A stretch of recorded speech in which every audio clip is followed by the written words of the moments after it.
This news update is brought to you by... So, I'm meeting Rico later.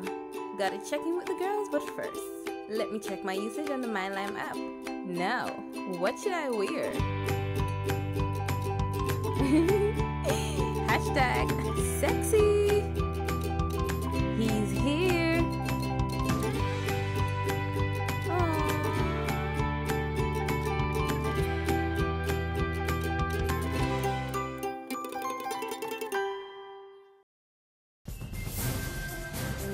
Welcome to the Barbados Today afternoon update for Thursday, May 14th. I'm Fernella Wedderburn. A warm welcome to you. We begin with news of an emergency evacuation at the Lawrence T. Gay Memorial School following a reported bomb threat. Officials say the threat was received by phone earlier this morning, and at this hour, staff and students are safely assembled outside the Spooners Hill St. Michael compound as police carry out investigations into the threat. Meantime, Shahkir Akil Elias-Greaves has been remanded to prison after appearing in the District A Magistrates Court this morning in connection with the stabbing of two women at the Valerie High-Rise Complex on Monday. The 24-year-old of Division Drive, Eden Lodge, St. Michael, is facing charges of serious bodily harm and wounding following the incident in which 48-year-old Cheryl Springer suffered a laceration to her face. Springer's 23-year-old daughter, Jaleesa, remains hospitalized in stable condition following the attack. Elias-Greaves is also charged with assault, occasioning in actual bodily harm, and criminal damage arising from an incident which occurred on May 5th. Well, it has recently come in for a bashing from various quarters for, among other things, its slow delivery of justice. However, Registrar of the Supreme Court, Barbara Cook-Allen, says it's a pity that in all cases the local judiciary was not allowed to defend its own name. As holder of the #2 administrative post in the island's Supreme Court and a former magistrate, Cook-Allen says she is forced to remain silent on issues, even in instances where the leaks the judiciary is getting from members of the public were based on blatant untruths. She believes the time is ripe for the court to break with tradition and allow officers more freedom to speak their minds. Sometimes you say things in the press about us and we would love to respond, but the tradition is that we don't respond. We take the licks and we can't respond. I would love to respond to some of the things that are said about us. So we need to get into the 21st century where we can defend ourselves publicly. And now for the latest on the 4-day-old haulers strike. The private operators are not at all happy with Environment Minister Dr. Dennis Lowe. Yesterday, the minister instructed the Sanitation Service Authority to take care of any waste left behind by the protesting truckers.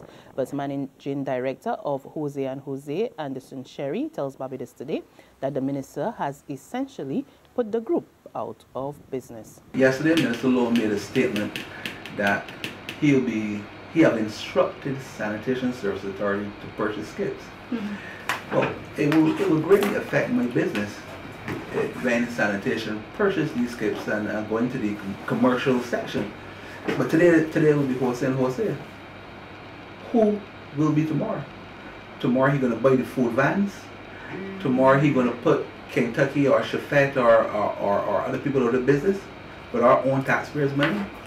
How about the fella cutting the grass, the lawn guys? What is the plan that government has for the next man?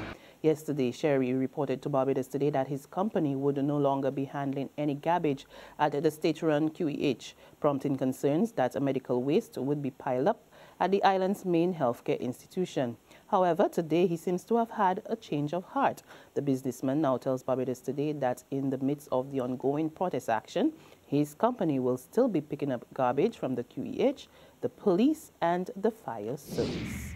In other news, the National Union of Public Workers has issued a 24-hour deadline to the Ministry of Finance to produce all relevant information pertaining to the transfer of custom officers to the Barbados Revenue Authority. NUPW President Akani McDowell is demanding that his office receives all documents by tomorrow. It includes information on how the transition is supposed to take place. Yeah. It also includes salaries, job descriptions, as well as information on acting. On acting appointments?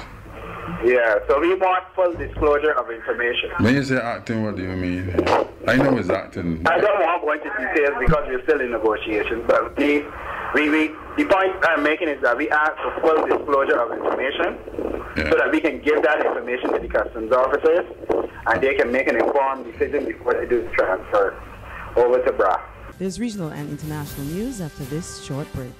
Farley Hill, Crane Beach, fried chicken at Pug's Bar. All parts of Barbadian life that some might know, but others don't. So join me, Katrina Marshall, as I go about town and across country, peeking into tucked away districts and liming with the people who bring them to life.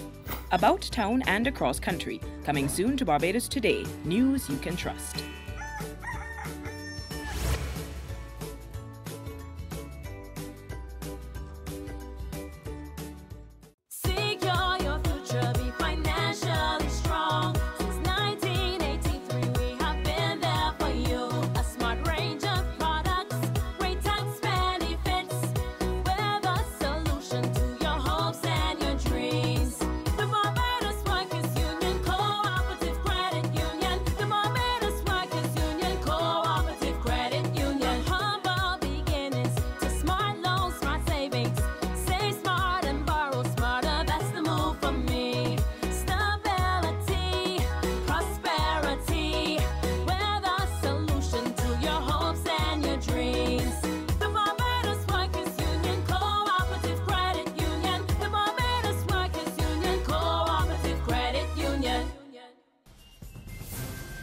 In sports, the International Olympic Committee strips the entire U.S. men's relay team of its silver medal from the 2012 London Olympics. The entire team was disqualified because of Tyson Gay, who returned his own medal last year after accepting a one-year doping suspension and the loss of results going back to July 2012.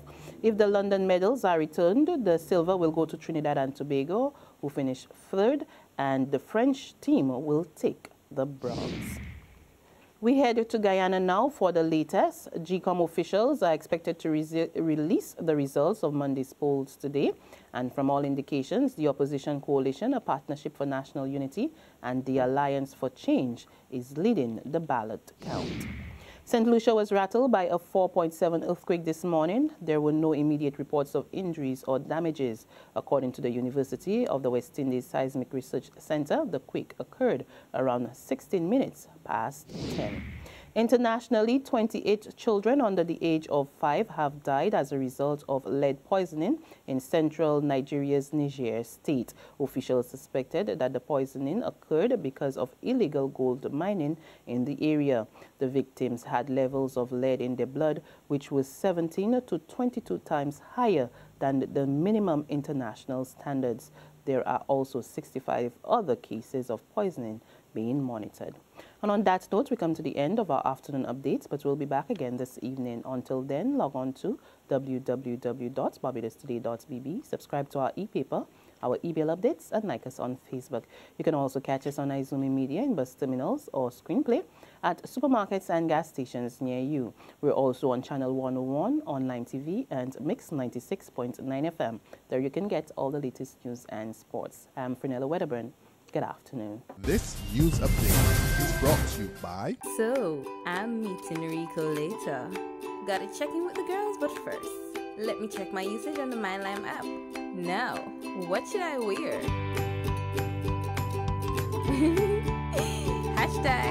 #sexy.